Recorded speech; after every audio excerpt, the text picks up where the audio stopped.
অংশীদারি কারবার দশম শ্রেণীতে শুরু করেছি। আজকে আর কিছু অঙ্ক করাবো, সেটা বলেছিলাম। আচ্ছা দেখো, কালকে 3 অবধি করেছিলাম। 4-এর অঙ্কটাও ঠিক এক, লোকসান হয়েছে। সেটা ওই মূলধন ঠিক রাখার জন্য, তার মানে মূলধনের অনুপাতেই ওটা ভাগ হবে লোকসানটা। এবার 5-এর অঙ্কটা দেখো, বলছে দীপু, রাবেয়া ও মেঘা যথাক্রমে 6,500 টাকা, 5,200 টাকা এবং 9,100 টাকা দিয়ে মূলধন দিয়ে একটি ছোট ব্যবসা শুরু করলেন। ঠিক 1 বছর পর 14,400 টাকা লাভ হলো। এই লাভের 2/3 অংশ তারা সমান ভাগে এবং বাকি অংশ মূলধনের অনুপাতে ভাগ করলো। কে কত লভ্যাংশ পাবে? তাহলে প্রথমে মূলধনের অনুপাতটা বের করে নিই। 3 জনের মূলধনের অনুপাত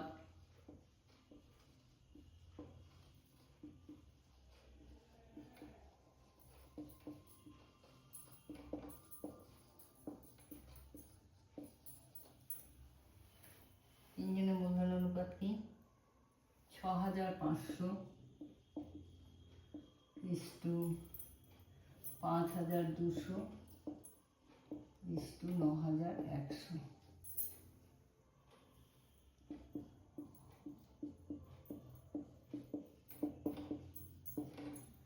13 দিয়ে 5 তেরং 65, 4 তেরং 52, 7 তেরং 91, 5 4 7 হচ্ছে মূলধনের অনুপাত। এবার কি বলেছে? 14,400 টাকা লাভ হলো, ওই লাভের 2/3 অংশ। তাহলে লাভ হয়েছে 14,400 টাকা, এর 2/3 সমান 3 4 12, 3 8 24, এত টাকা। এটা প্রত্যেকে পাবে, প্রত্যেকে পাবে, সমান ভাগে ভাগ হবে, প্রত্যেকে পাবে। এটা ভাগ 3, তাহলে 3 3 থেকে 3200 টাকা করে সবাই পাবে। সমান ভাগে ভাগ হবে বলেছে 3 জনের মধ্যে। বাকি অংশ মূলধনের অনুপাতে ভাগ হবে। তাহলে 9600 টাকা গেল। এবার বাকি থাকলো কি?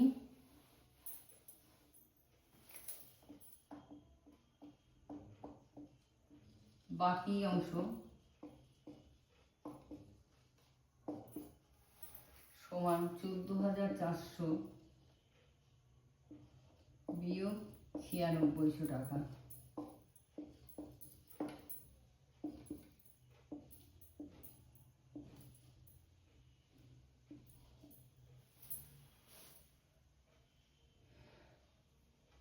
এত টাকা।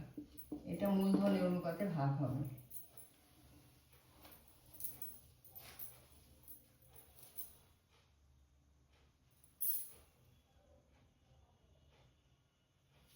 তাহলে দীপুর লভ্যাংশ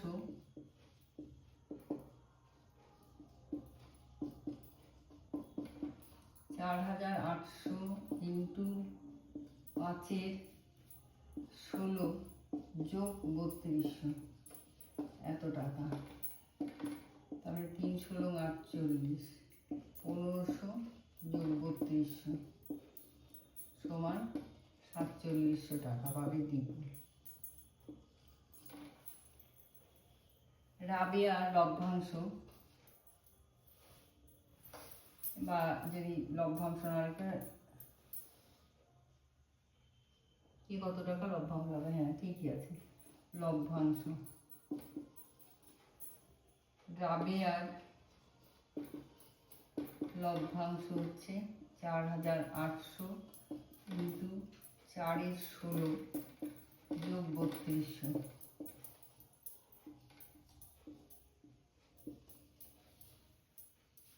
তাহলে 4400।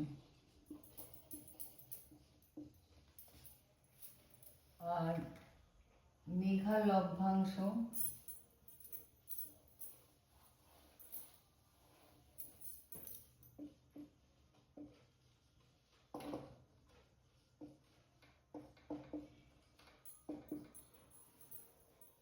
800 4800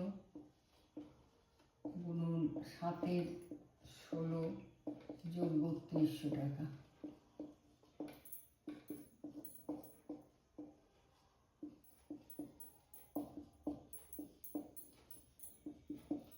$5300 টাকা।